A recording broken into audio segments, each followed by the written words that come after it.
Hmm. It appears my webcam must have taken a spill. And indeed, there it is. Let's see if that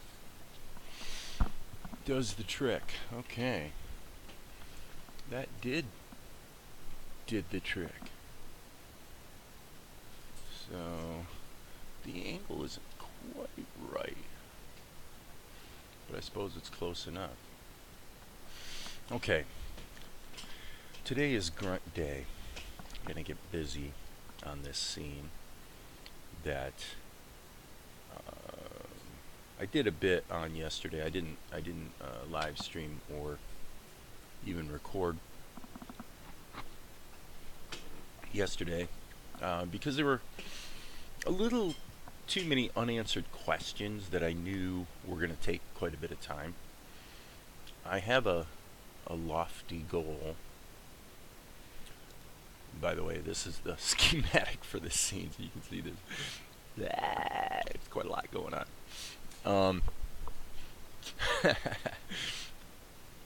Yeah, this scene has a lot going on. It's challenging. So, I guess it would probably be appropriate to do a quick recap of what's taken place in the meantime.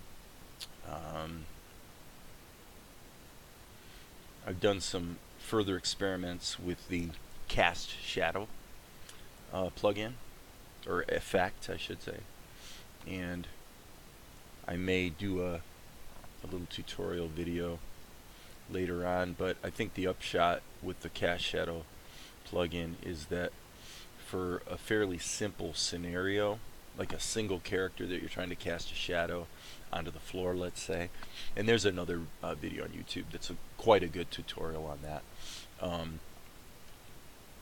It's pretty cool, but it takes a bit of fiddling, so therefore use it where it's most obviously useful, and where it's going to be, require tons of fiddling, it might be faster to just draw the shadows by hand. So for the most part, that's what I've been doing. Now the problem I have here is that I just didn't do a very good job. So so the shadow chatters, if you will. It doesn't stay consistent from frame to frame. I believe this might be the shadow. Yeah. Okay, so I'm going to grab the shadow here and then grab the level and then select auto markers so I can just loop this. So, actually,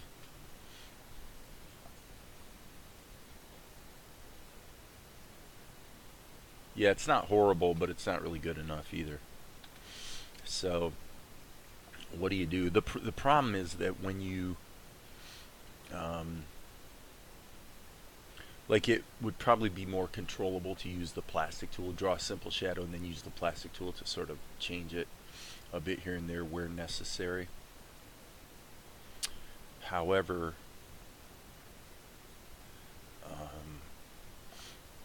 the problem that you have with that is that this does consist of a lot of drawings, and therefore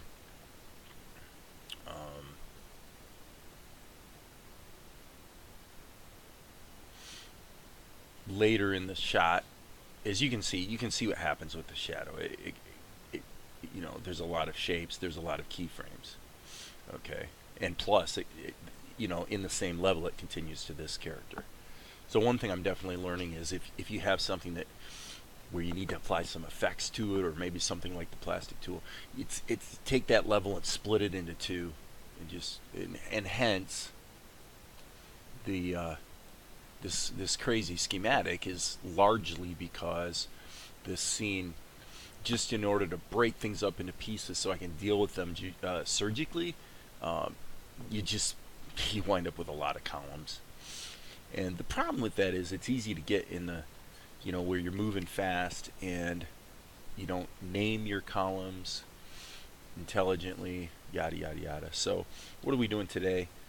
Well, basically, we're going to go through and start fixing things and start getting real persnickety about not letting crappy work slip through. So let's just begin.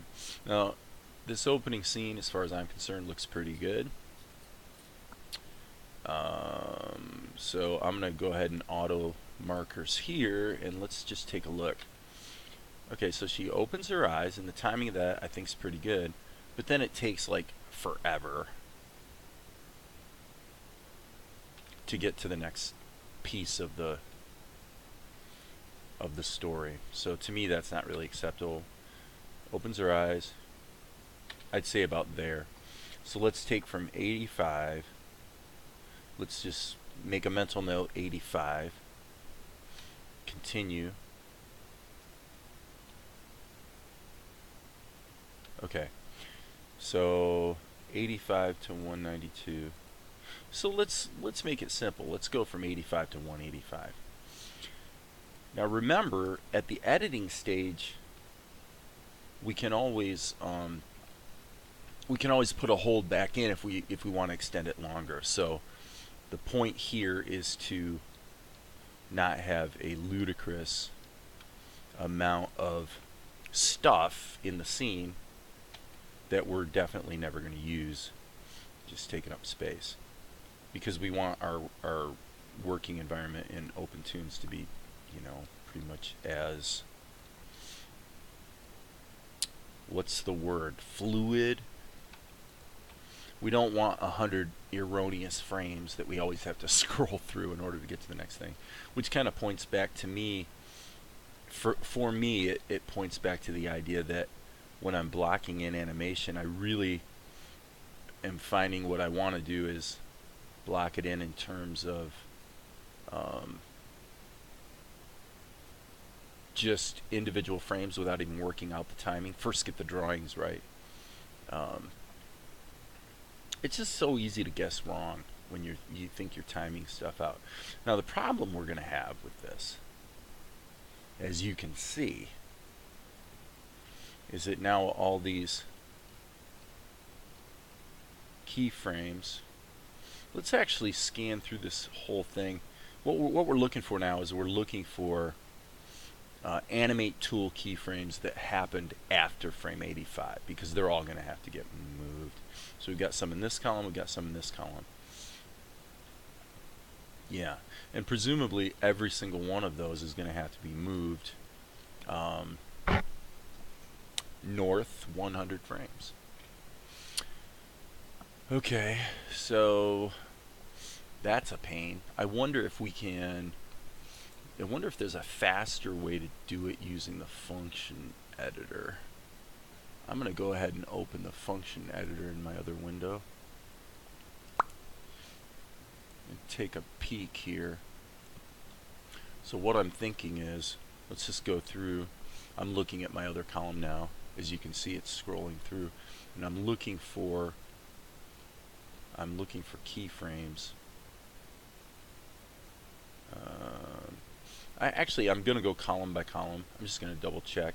Okay, yeah, actually column 3 does have some keys. So let's take a look here. 316. Okay, column 3 and actually column 4 as well.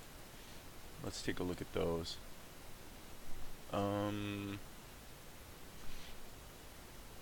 Okay, so that's kind of interesting, because actually this is interesting.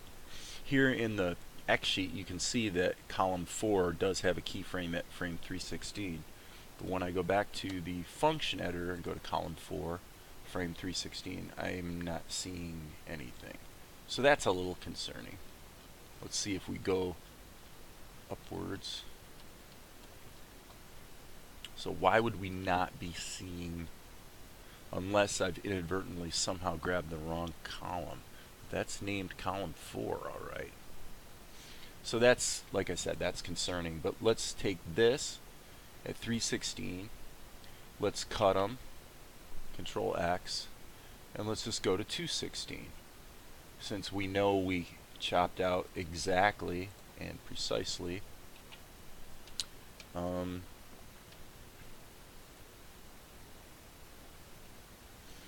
Precisely 100 frames. Okay, so there's one at 3. Okay, that's really strange. So I guess I could explain one thing now. I've kind of set myself a goal in that over time we want to move from creating 1 minute of animation in about a month, which is obviously ridiculous. Although who knows, by Hollywood or Japanese animation studios, that may be good. I mean, that, in terms of man hours, 1 month of man hours to create a minute of animation might be normal for all I know. I have no idea. But my goal is to change it from a month to a week to a day. Now, obviously, the day is a ridiculously lofty goal. The week, I think, is pretty reasonable. But in order to do that,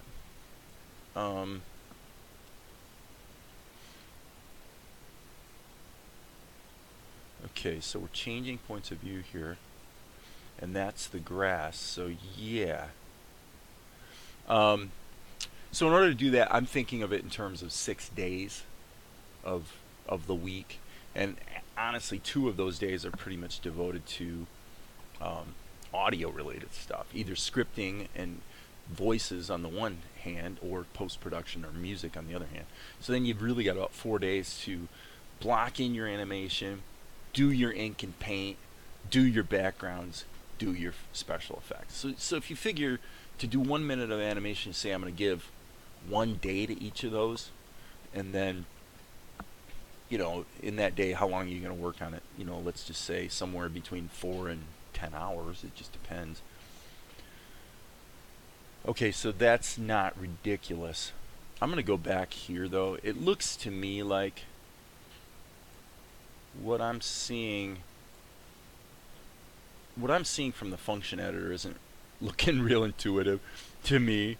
So I think, and plus it's kind of strange here. I must have put in a dummy keyframe so that effectively this acts like constant interpolation. I do that a lot. Instead of doing constant interpolation, I actually just put in 2 keyframes. So yeah, it looks to me like over here, maybe that's what that, I wish I could like zoom in, but you notice these icons look a little, I don't remember seeing that little triangle there, so I wonder what that means.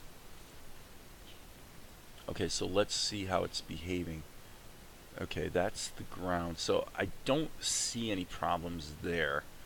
So obviously Akari's movement is completely out of whack, so let us assume, actually let's look up north here and see what we've got.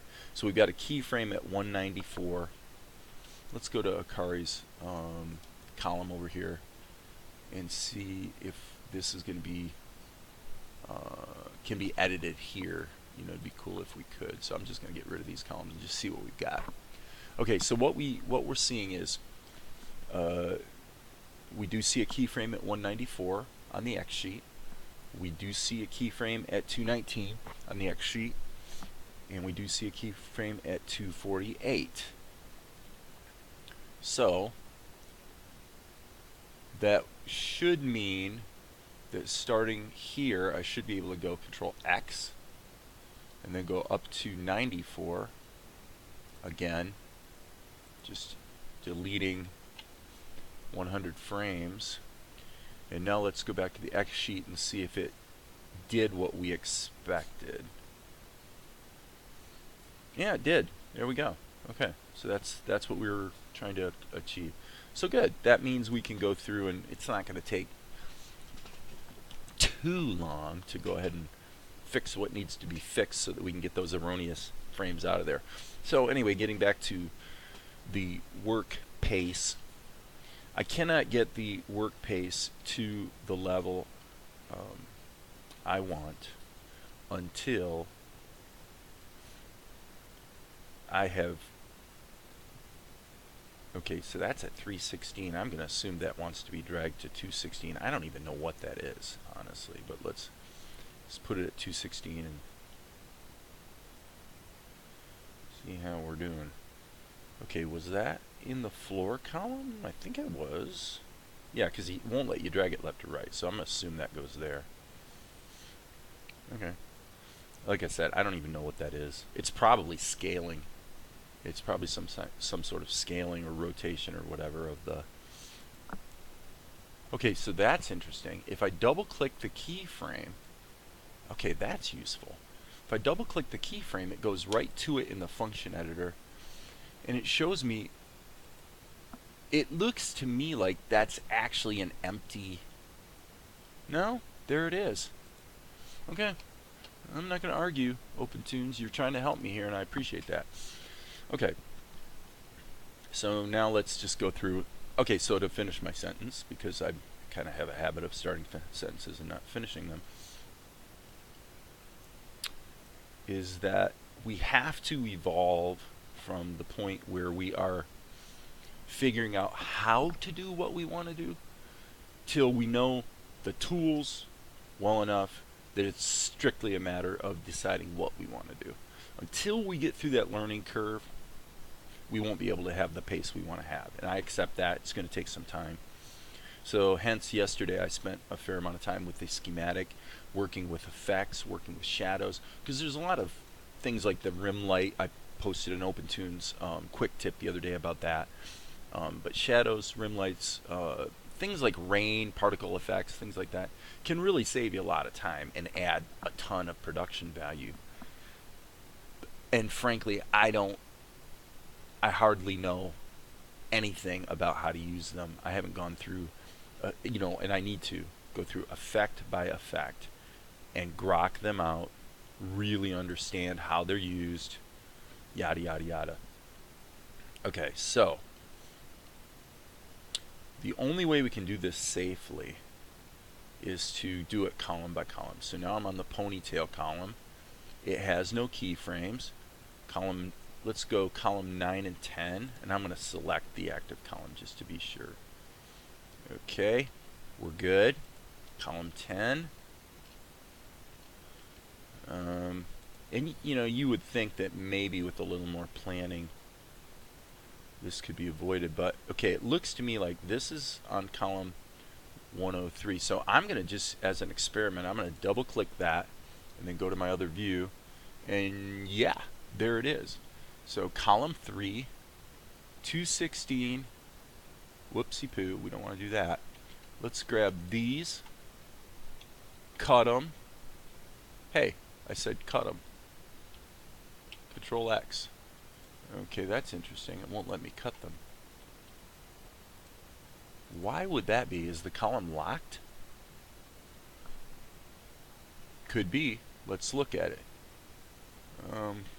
No, wait. Why are we back at column 3? That's weird. Oh, I clicked the wrong one. And I'll bet you... column 3 is not locked, though. So... Okay. Whatever. So I'm on the ninjas column. And frankly, cell 103 is the one I'm interested in. So I'm going to get rid of these other instances of the function editor. It's one thing I don't really like is it opens a different instance of the function editor every time you click on anything. Okay, so however, this is good. So 194. Okay, so we got to grab all these. So I'm going to click there. Yep. I'm going to go to the top. Grab there. Control X. And then let's go to 94. I don't like the way it jumps like that. That's a little bit hokey, but it looks like it did what I asked it to do. So let me just go back to here and have a look. And yeah, so far so good. Is this actually...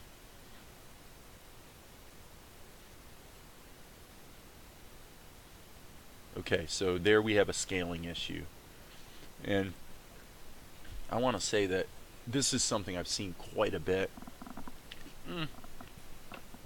It's actually probably the single most frustrating thing that seems kind of buggy, but I'm thinking the way it behaves tells me that there's probably some reasoning behind it that has to do with grokking out the DPI of the images that are part of your scene. So I haven't quite figured out what the answer is, but you can see that right now both the background, this background image here, and the level that contains our characters are both changing scale. Okay, so one wonders, well, why did that happen? As far as I know, I don't think I changed the scale manually, but in dragging keyframes around, it's possible. I don't know why this bugged me, but for some reason, like a freak, I want it to be centered. Okay, so what is that? Is that a bag of chips? I think it is a bag of chips. Okay. Where are we? Okay, so before we go through and fix these problems, let's get all these keyframes back to where they need to be. So I was in the ninja column, now I'm going to go to the shadow column. Okay, actually the big one's going to be this one called shot 2. And just to keep things simple, I'm just going to jump over here, and the actual column is called shot 2. So I'm looking for that here in the names. Right there it is. Okay. And as you can see, even though it opened an instance, this is where it can get tricky, it can fool you, is it did open an instance of the function editor, but it didn't actually go to the column I'm on. So one thing I'm curious about is, what if I click on the columns here? Yeah, okay, that's good. So now if I click on the column in the X sheet, it lights up over here. So that's definitely useful. So it would appear to me that if we start here, okay, nope, we don't want to start there. Remember, let's keep our bearings by going back to the X sheet and clicking on the level. And by the way, just so you know, you cannot click on anything except the header. Let me go back and show that. I love showing this stuff because then I remember it. So that's one of the reasons I try to teach it. If I click on the header, then it changes in the function editor. If I click anywhere else, it doesn't. Wait, I'm wrong. Let me see. No, it does seem to change actually. Okay, so forget that, I guess I was wrong. Okay, so wait, that's shadow 2. We want this one. Okay. Okay, so one of the reasons this is confusing is because this is column 13, and what's showing over here is column 3. So what I'm trying to get at here is, how do I make OPENTOONZ show just what I'm interested in?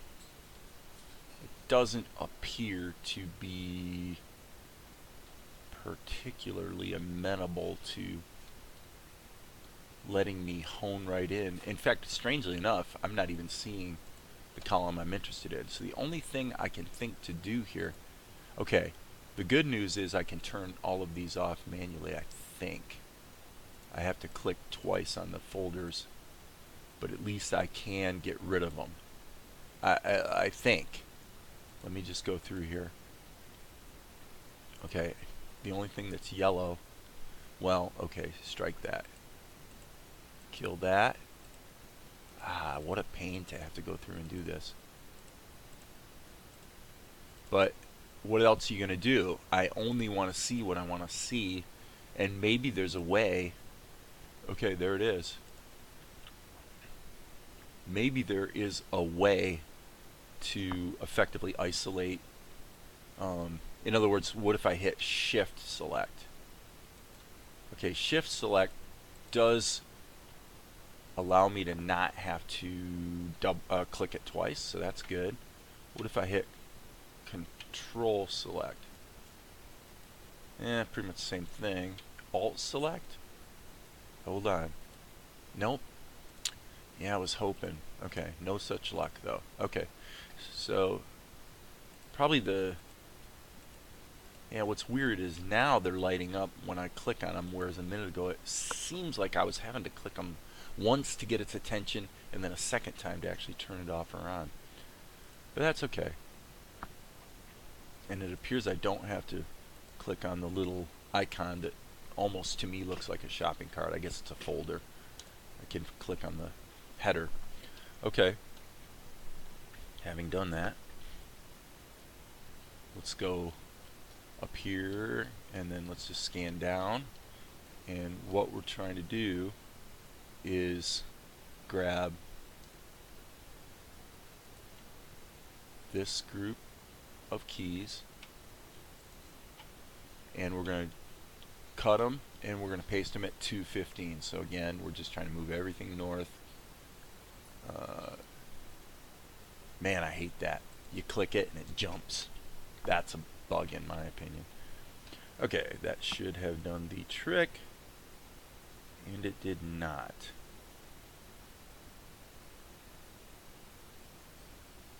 Okay, well, what was actually going on there was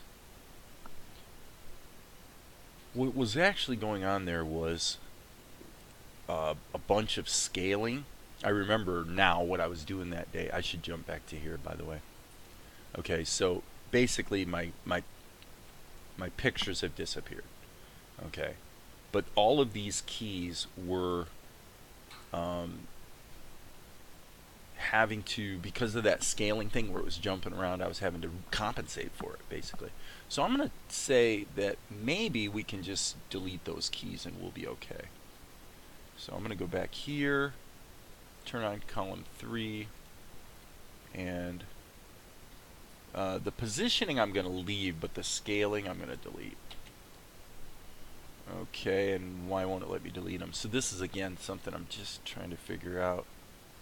Is it because, let's see, let's grab these and hit delete. Nope. Okay, so now I notice in the icons here this has like a slash. Okay, that's interesting. That effectively mutes them. I wonder if that's the interpolation. I mean, because it looks like a curve. It looks like a curve, so I wonder if that's indicating the type of interpolation. Makes me wonder if I were to right click, load the curve. Okay. Oh, I see. So that does have to do with the interpolation. But the question now becomes, why can't I delete these? If I select one, I can delete it. Very strange. I'm having to click them twice. Okay, now they'll delete. So strange, strange, strange. Okay, so what's significant here, a couple things actually. One is that my pictures have disappeared, but it looks to me like I had them turned off here, so that's kind of interesting. Alright, so now they're not at the correct scale, but they're maybe closer. So I'm going to move this keyframe up, and I'm going to double click it so I can look over here and see what that is. And it is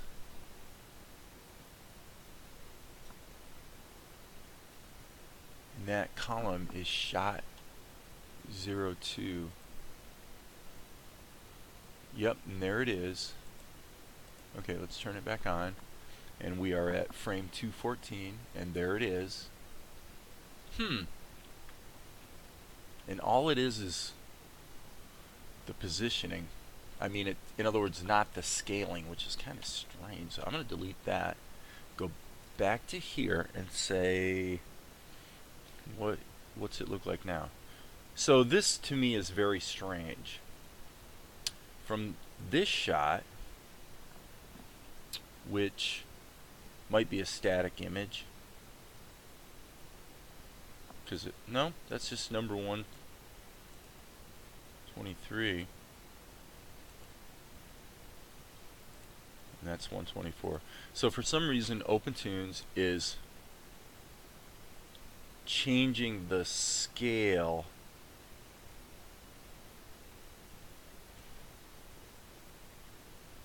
and then they're disappearing. Okay, which is a little weird because there's no apparent keyframe data. So this is the kind of thing where we're kind of looking at it and saying maybe there's some hokey or buggy behavior going on. So I don't really want to compensate by scaling this with the animate tool, okay, until I kind of know what's going on. Now, to be fair, I want to say that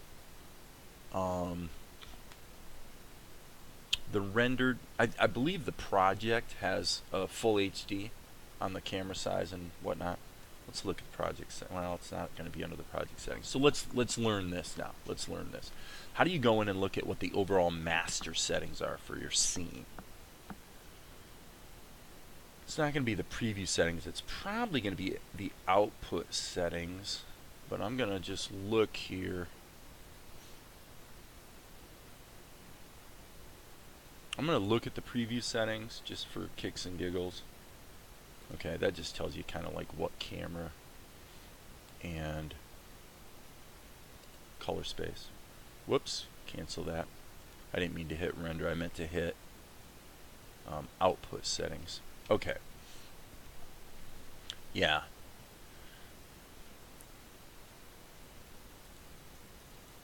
Okay, so the output settings are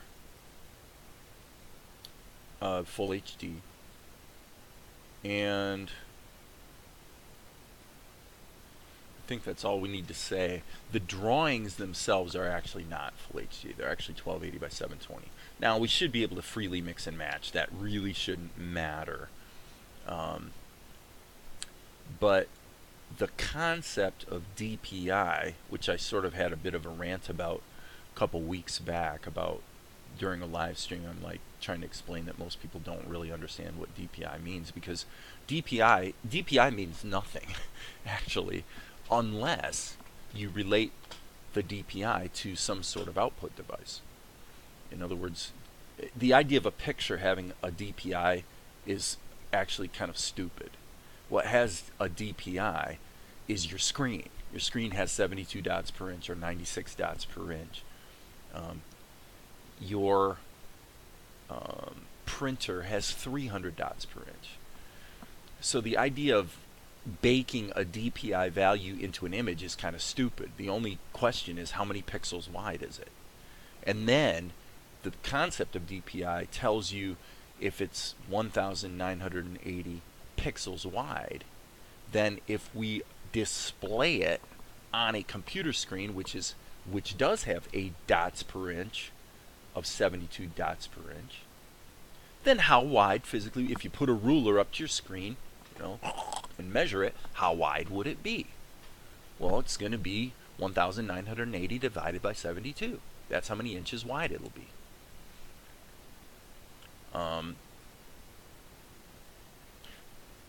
Same with your printer. So your printer's 300 dots per inch, therefore the same image that's an HD image, 1920, I said 1980, I meant 1920 by 1080, is going to look about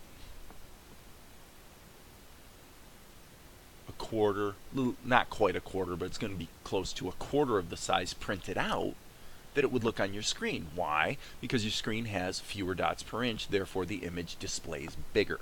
So anyway, my point in explaining this is that the idea that the images you bring into OPENTOONZ have a DPI value, for me, makes no sense at all. I don't get that.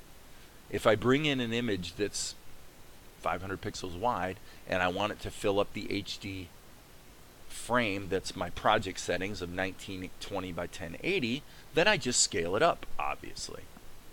So what do I gain by having a DPI value associated with the assets that I bring into my OPENTOONZ project? I don't get it. I don't see what value that is. I actually don't even get I don't even understand why we would want to assign a DPI value to the camera, the virtual camera. Um, all it does is add another layer of confusion. And as far as I can tell, it adds another layer of glitchiness as well, because this kind of stuff, I literally have no idea why this is happening. Okay? It's definitely this layer, and there are no keyframes here to look at. So what I'm going to do, for lack of a better idea, is I'm going to go to the schematic view, and that is shot 02. So this is it right here, and that's the column that's selected. And I'm just going to look desperately for something. Okay, now that's just the effect in this, in the schematic. That's my ray lit effect that gives them sort of a glow. Okay, so you can see the issue. There are no keyframes. There's nothing animated.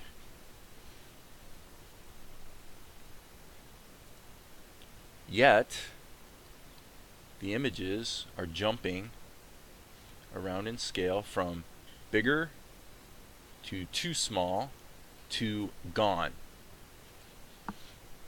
I have literally no explanation for that. So I'm going to save all. And this isn't new news, by the way. It was doing this yesterday as well. And I'm going to kill OpenToonz and see if this is actually a program bug. I don't think it is, though. I think it's got something to do with... I mean, it is a bug, but it's got something to do with the way OpenToonz manages DPI. If I get involved with the OpenToonz source code, I'm going to strongly suggest that is completely taken out of the software, because all it does is add confusion. Literally, in my opinion, it's a concept that is bereft of value. So anyway, now you can see why the initial the keyframes before I moved them, well, I deleted them actually, but remember there was like 5 or 6 keyframes. This is why. Because later, okay, when I was working with this scene yesterday, this same thing was happening, and so I had to basically go through and scale every single frame. But at this point, I can't explain why it's disappearing. And in fact, this is quite interesting. For some reason, frame 125 is gone. Okay. Okay, that I can live with. Let's fix that. Let's go here. Okay, so what I'm going to do is I'm actually going to look at the images. I'm going to see if there's some sort of scaling baked into the images that doesn't make any sense. Okay, it looks like it is. Okay, I have absolutely no idea why that would be. But it does explain a lot. Okay, so it looks like... okay...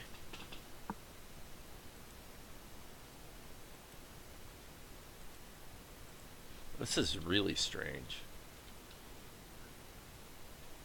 Okay, so most of the images in the sequence are what they always were. But for some reason, 127, 123 is big, 124 is small.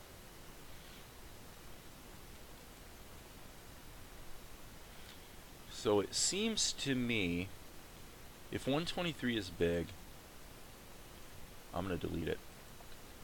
Okay. Alright. I've got a strategy here in mind that I'm going to employ. Okay. We already determined. Okay, so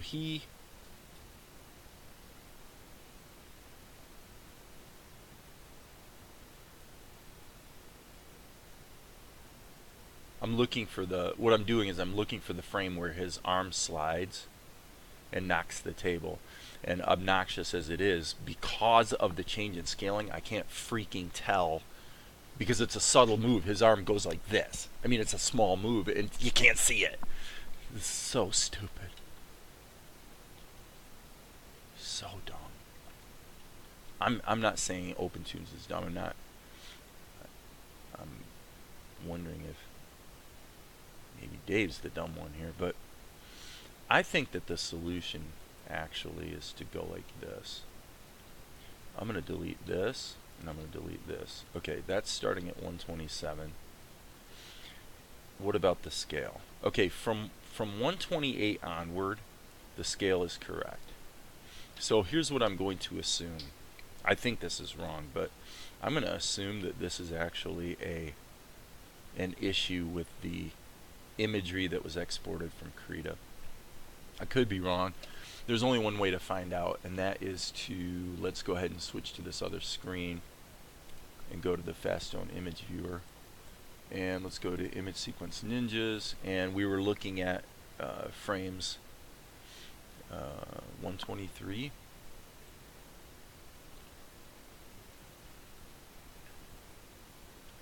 So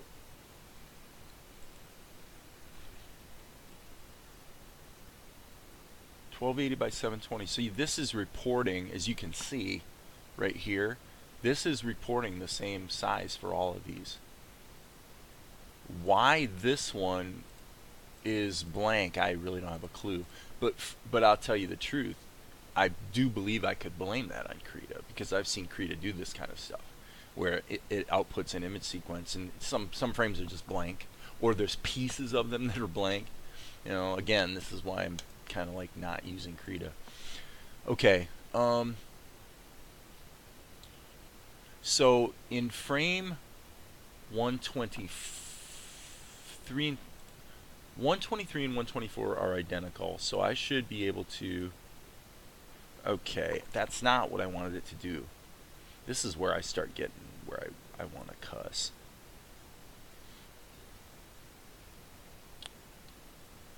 I want to cuss. I dragged it in. I thought I was dragging it right there, and I certainly had my mouse over it. So let's just see this through. This is so annoying. I'm just gonna, okay, could I possibly be any more accurate? Okay, you guys can't see it. Okay, I'm dragging this picture right there, and I'm saying load it. And what does it do? It inserts a new level. Okay, that's what we're gonna do. There's no getting around it.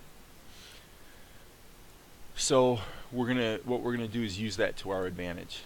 So my strategy here is going to be to take the first image that I know I want, drag it to there, load it in. Okay.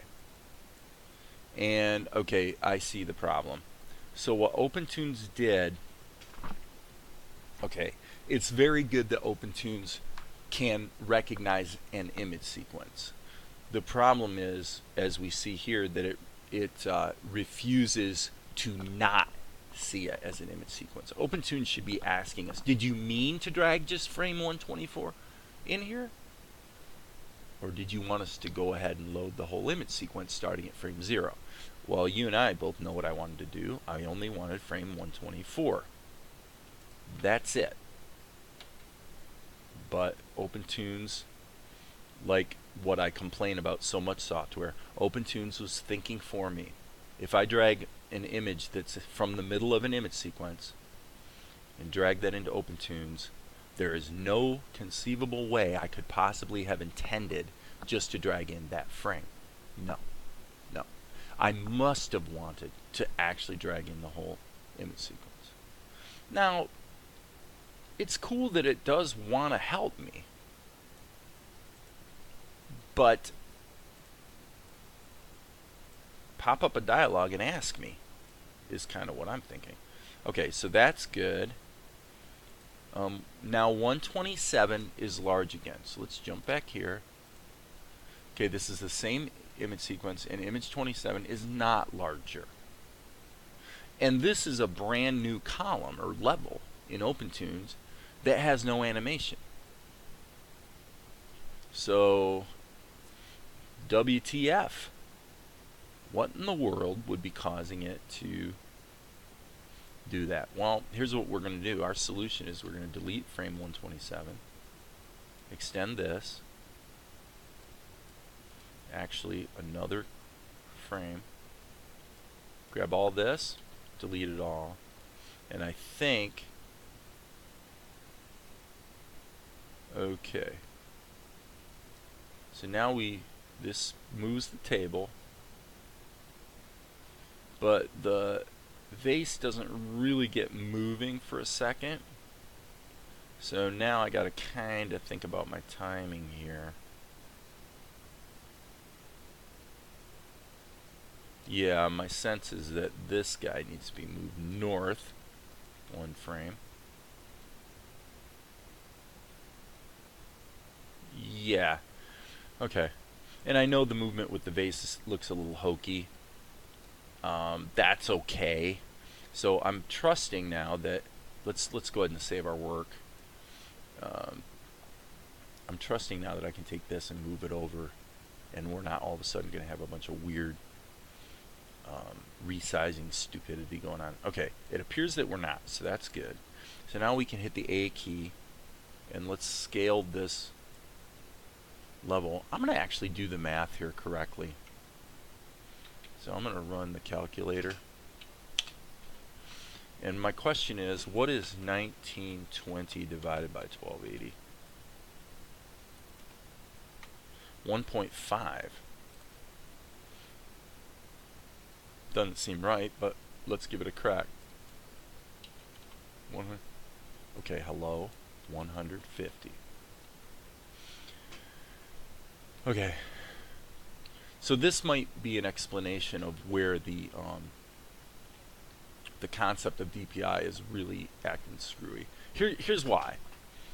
If my camera is 1920 by 1080, which it is,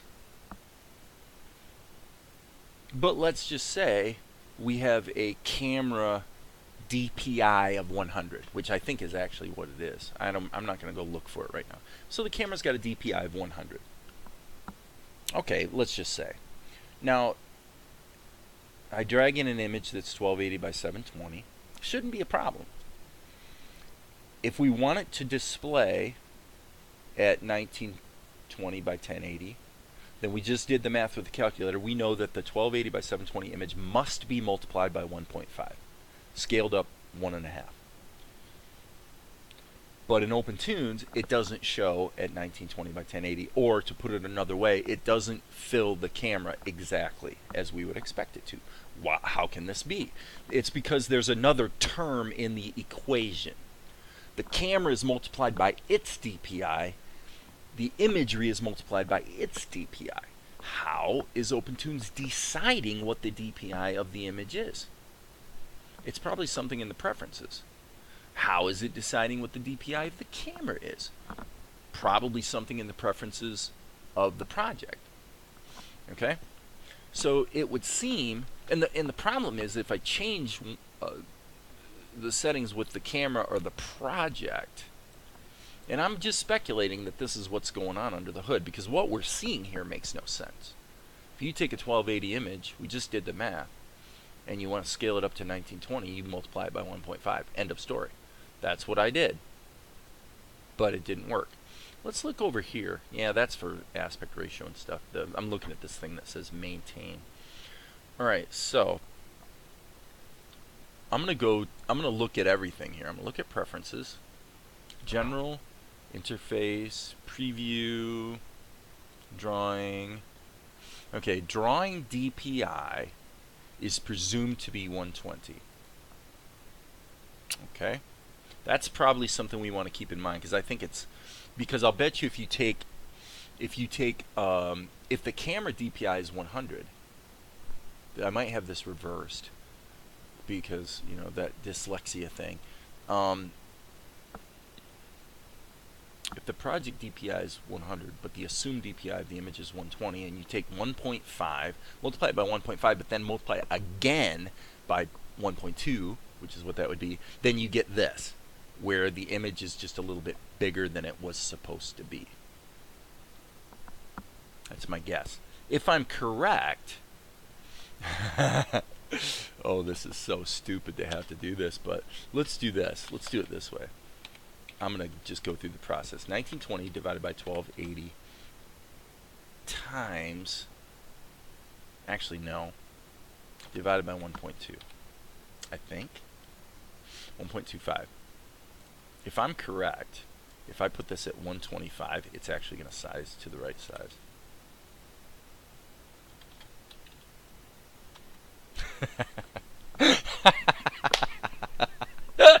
Okay, what does that tell us?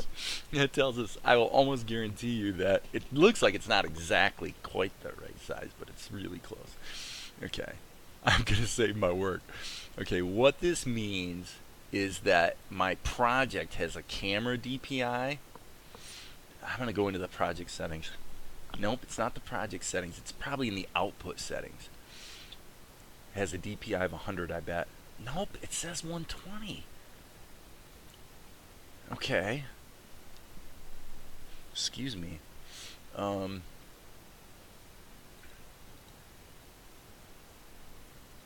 So why is it scaling it? Very, very strange. Very, very strange. Alright, so, but while I'm here, I'm going to actually tweak the position as well. Just because it's not, oops, that doesn't work.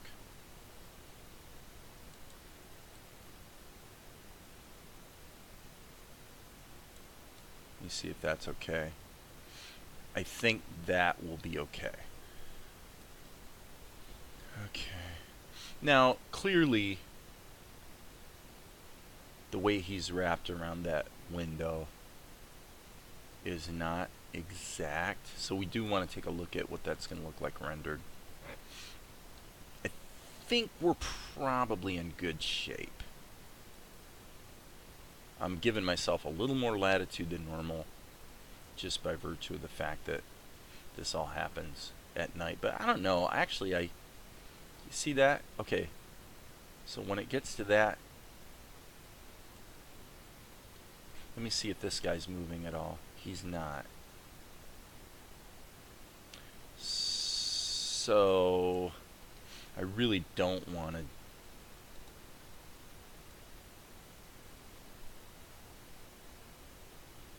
Okay. Oh, I see what's going on. Control Z. It's because I'm in preview mode.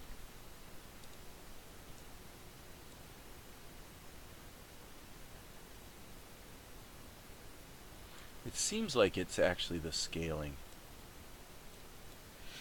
I don't know what to do here. 128. If anything, it seems like it would want to be smaller. Okay.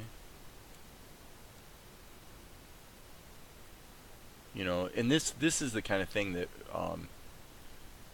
when it comes to this whole process, this is what ruins your life. This is what ruins your life. I'll sit here and dick with this for all day long. You know, just dicking with it all day long. I could have completely redrawn the entire 2 minutes of animation and redone everything in the time it took to screw around with this bizarre scaling compensation issue thingy, you know. And admittedly, it gets me a little saucy. And why wouldn't it? You know, why wouldn't it?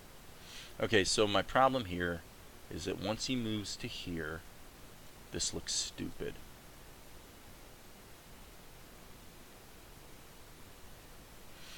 So I'm going to go ahead and we're going to try it a couple different ways here, but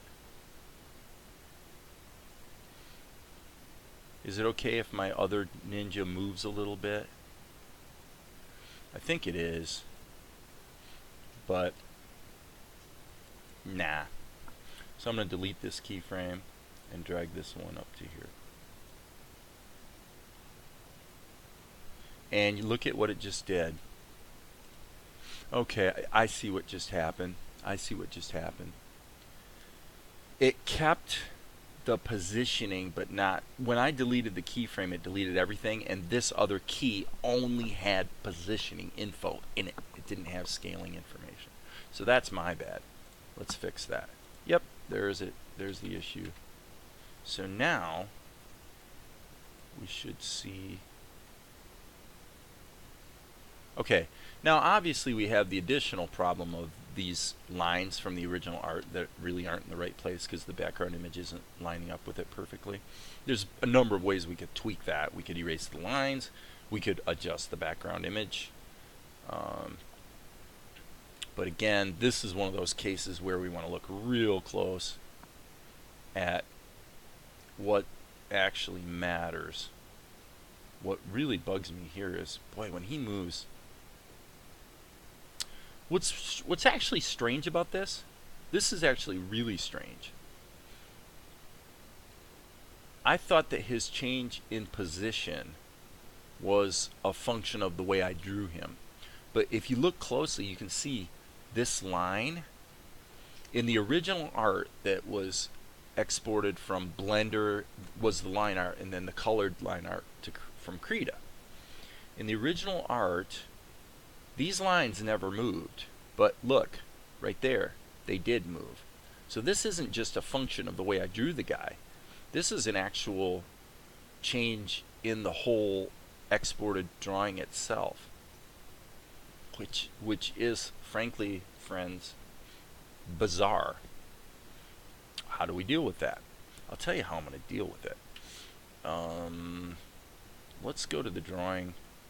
So anyway, and this gets back to what is the objective today? The objective today is to find all of these stupid little things that are wrecking the whole scene and making it look idiotic and fix them. So we're going to do that. Okay, probably need to go into the basics area here. And I need to go to the ninjas column, and here we are, 214. Okay, so that's good. So let's look at 214. 214, I'm going to go into B, and I'm going to see if I can just go ahead and maybe fix this a little bit. Alright, I'm going to hit the erase tool. There's really no need to have that line in there. Okay. And I probably want to make this a little smaller. But that's okay. Alright, so now what we're going to do actually is go to the next drawing. Okay, next drawing gives us this. So this is not the worst thing in the world, and this is kind of what I was trying to say earlier. It's one flaming hell of a lot faster for me to go in and redraw these frames than to fight with scaling issues. Okay. So now we don't want to introduce chatter. So, okay, so there we basically have a problem. So what I'm going to do is now this is where we want to really start thinking about working smart. Okay. From here on, why in the world are we going to even have these frames in here that were exported from Krita? You know, by extension, you know, vis-a-vis Blender. What we want to do is stop right there and just repeat that one. Put a hold on it, right? That's what we want. So let's do that. So that solved our whole problem. And we solved it by just doing some quick... And by the way, this is what keeps happening over and over and over with OPENTOONZ, is it's great. The way we can go in and edit things and clean things up just by drawing and painting is really nice. As an artist, that's what I'd really rather do than fight with scaling issues and animated keyframes and all the rest. So there it is. That just solved that whole problem. Okay, so with that, man, I've been recording for an hour. Okay, so this is good news. This is good news. It's been a little painful, but what that means is now we can go into this section right here and turn on the render and make some decisions. Now, the first thing I'm thinking about this segment is that I think we really want our shadows to be somewhat transparent. So with that in mind, I'm going to go to the schematic view, and I've grabbed the shadow to layer or level, and I'm looking for, and there it is, and it looks like this adjustment was turned off. Okay, so that's good. That adjustment we can see the result here. I should probably, just to be nice, I should probably put this as a preview so that if I'm in this screen you can still see what's going on. So what I'm doing is I've got this adjust level effect, and I had the alpha crank. Now remember, that moonlight coming in is somewhat harsh, so we don't want it to be too dark.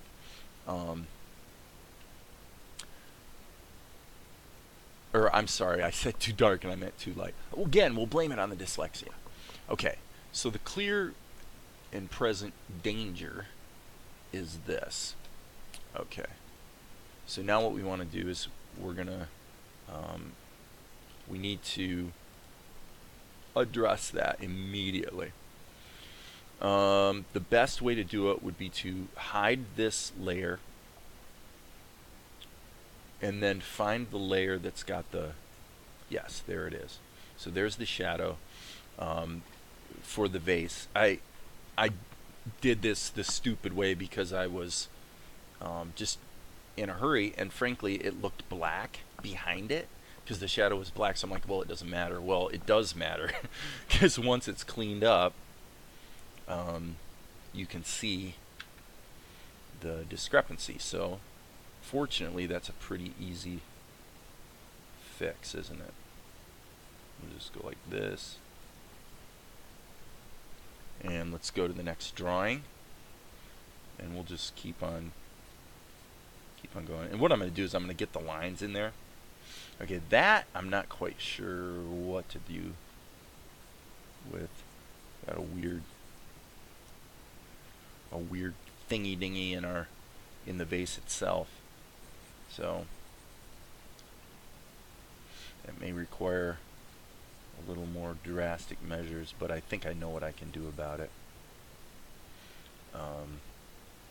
Honestly, I wonder if we could bake. Let's just do this. Let's do it this way.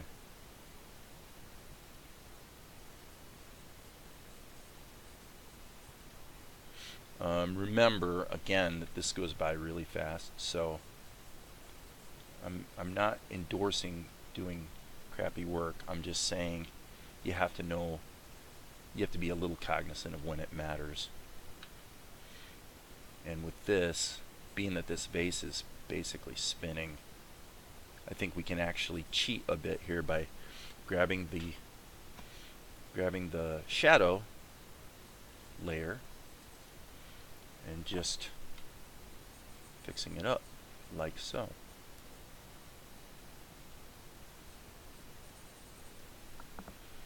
Okay, so remember, we've got the shadow from the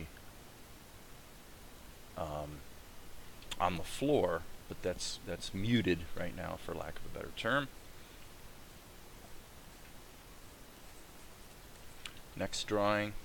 Yep, so we're just gonna fixie, and hopefully it won't chatter too much. Obviously this would be better if I could use like a polyline tool to draw a perfectly straight line, but the problem is that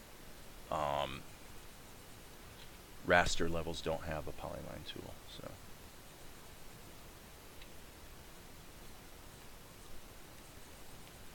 there, I kind of missed it, but that's, like I said, that's going to blow by so fast that you'll never notice it. So we have a little bit of latitude.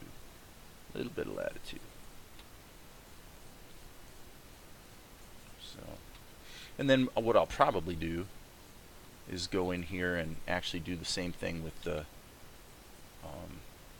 with this shadow. Well, actually strike that. Okay, so now I just realized a problem, didn't I? If I intend to blur or lighten this shadow, okay, I don't need to, so that's good. That's good. I'm lucking out here a little bit. Yeah, it's gonna look fine. So no worries then. Cool. Erase.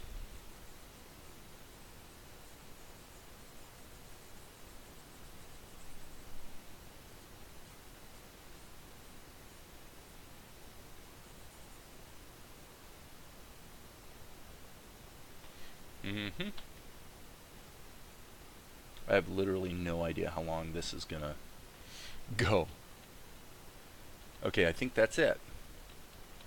So now, just because it's fun, I'm going to work backwards. I'm going to hit the erase tool.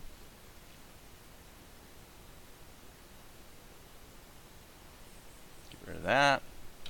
I'm hitting the comma key and the period key to go to the previous drawing and next drawing. So again, you can see there is a slight discrepancy there on the that edge, but we're going to get away with it, folks. We're going to get away with it. We're going to cheat and get away with it. Okay. So this DPI thing is definitely a bit vexing, a bit strange. Okay.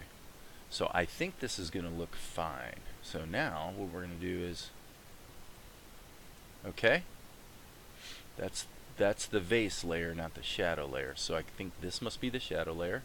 So what I'm going to do is click there on the shadow layer and then select auto markers so that it has a loop zone. And I'm also going to turn the shadows back on, and I believe if I hit Control R and run a preview this way, we'll be able to loop it. Okay, there's one frame there that I don't like.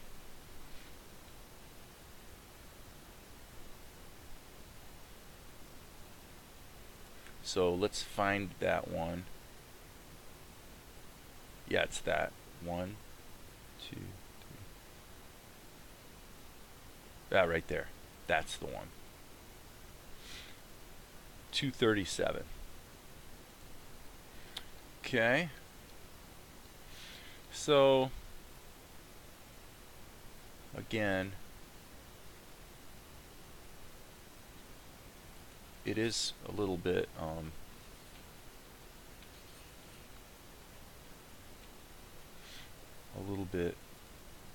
obnoxious to have to do it this way, but at least I will say at least we can, you know, at least it's possible to do it this way.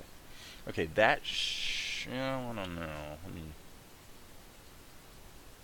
of course, OpenTooNZ just switched me back to the default brush, which is always a little annoying, but that's okay. Okay, I think, yeah, we're still getting a little bit of a jump there. You see that jump? So this is the downside to animating by hand. So we've got big shadow, little shadow, little shadow, big shadow. 36 and 37.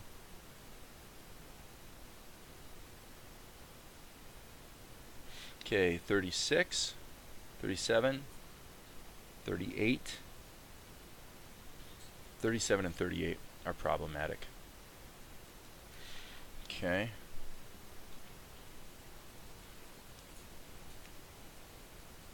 And I'm using the fact that it's got the... Actually, you know what? I better be careful here. Okay.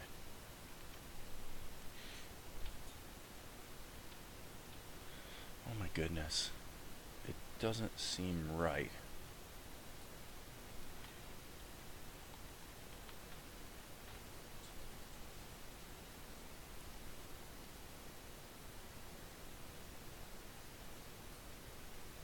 I'm not going to even explain what I meant by that.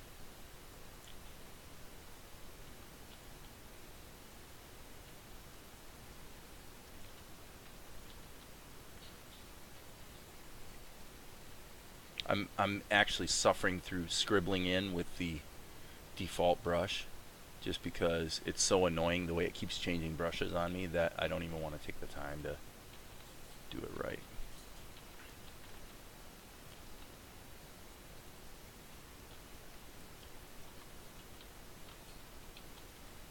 And this is the way to do it. If you're going to do it by hand like this, you want to do it like any other animation. Take your time and just go back. Go through the keys.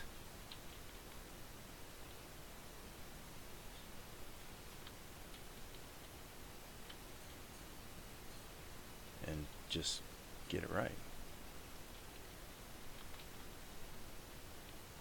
Okay.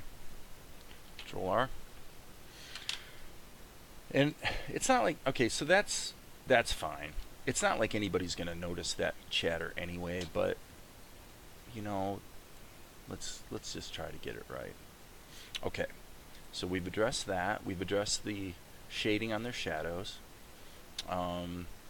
Now one question that comes to mind is whether we want these guys to have the rim light. All right. So let's kind of regroup here and go backwards a bit. Let's go back to here and examine our effects. Okay, stop right there. And let's look at this in preview mode. Okay. So the problem that we have with the rim light, not only do I feel that the glow is a little too aggressive. Okay, that's interesting. So why would the shadow be over top of Akari? We had to put the shadow obviously underneath our ninja. And we've got a really stupid chattery flaw there with his shadow too, but so I'm gonna just look at this in preview. Okay, so it looks to me like somehow the shadow got moved in front of Akari. So here's the shadow layer. Actually, no. That is okay. I'm sorry. Am I in preview mode? No, I'm not in preview mode. So that's a different shadow. That's the other shadow. So I'm unfortunately literally having to go through here frame by frame. Okay, here we go. And let's call this N1 Shadow 1. It's a stupid name because it won't show up in the, you won't be able to see it in the schematic view because it abbreviates everything for you. But that's okay. So there it is. Now, is it blurred? No, it's not blurred. And this is literally nothing but a shadow. Okay. So therefore, a couple things come to mind. First of all, let's go to the Ninja 1 Shadow 1 layer and let's definitely blur it. Okay. Let's definitely blur that shadow. And probably, I'm going to say about 6. Now it's not going to completely solve the chatter problem, but it will solve some of it. So I'm going to set an auto marker here and hit Control R so that I can look at this rendered and see if the blurring hid the chatter in the animation. Because if it did, then if it's good enough, it's good enough. We'll see. It's definitely better, but no, I mean the shadow needs to, we need to go in and do some fixie-uppy on that shadow. Okay, so no problem. So again, this is kind of an example of what I'm talking about, that the getting the look that we're after is less a function of knowing what to do than it is a function of knowing how to do it, because I'm learning all the plugins and all that kind of stuff. So because of that, everything's much slower than I would prefer.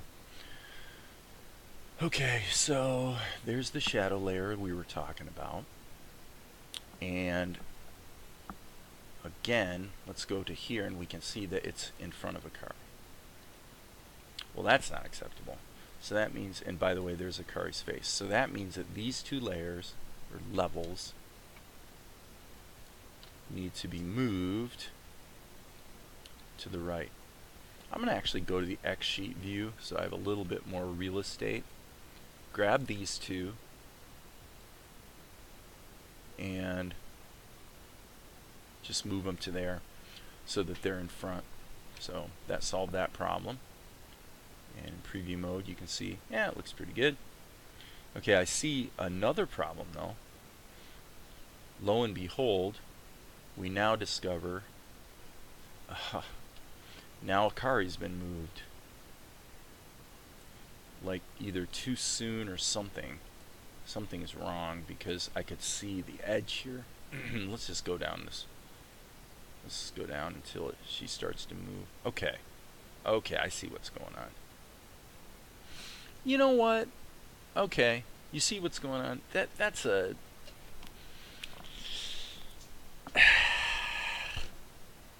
okay. Here's how we can fix that. This is really a kludge, but here's how we're gonna fix it. This is definitely gonna be a kludge. Okay. What I'm gonna do is I'm gonna go here and I'm gonna insert a level. Okay. I'm gonna go to the active frame that I'm on right here, and I'm going to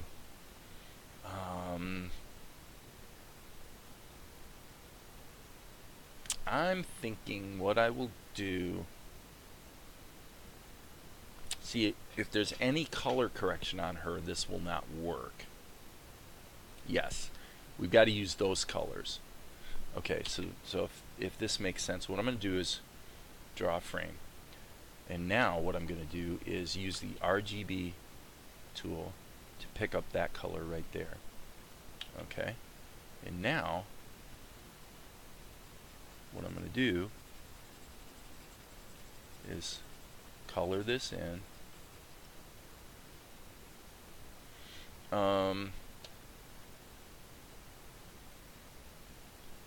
Okay, that will not work. Okay, that will not work. Because the problem is the minute she moves again, it's going to be in the wrong place and it won't be big enough. I don't know if that makes sense, but basically, as you can see, what we need is we need a piece of art that covers this whole area right here. And the way to do that is going to be to delete that column, and let's insert a Toonz vector level. Yep, there we go. And then here's what we're going to do, and then we're going to link it in the schematic view to Akari's layer so that it follows her animation. And since we're doing it here, we can go ahead and come back up to layer 115, or column, cell 115, or frame 115, let's say. Okay. So now what we're going to do is we're going to turn on the brush.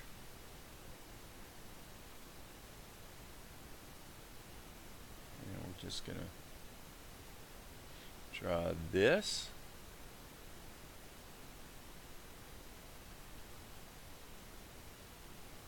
We're going to draw this. And we're going to draw this. Now, going to have to go to the palette, I think. And what we want to do is select 3 colors. VVV. Okay?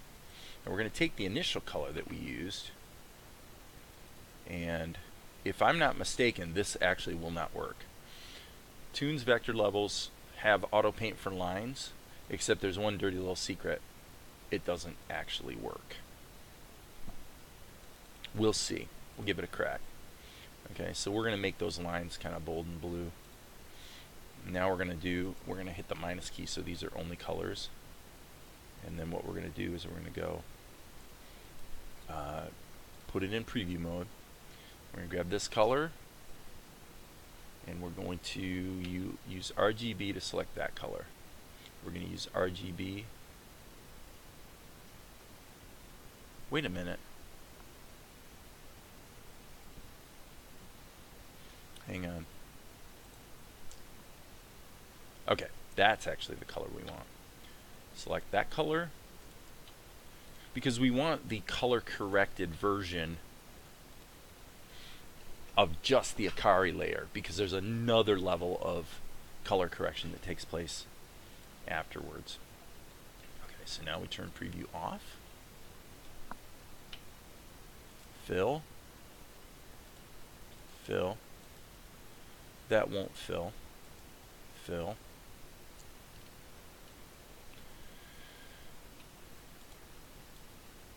Boink. Okay. Now as you can see, some things are kind of broken.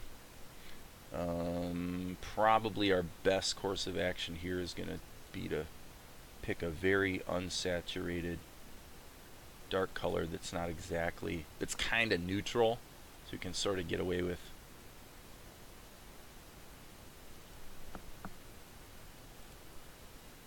okay, I'm going to just turn the alpha down and see what it does. Okay, that'll work.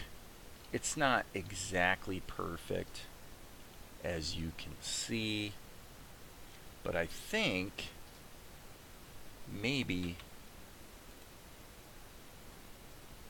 we can make a slight adjustment and fix that.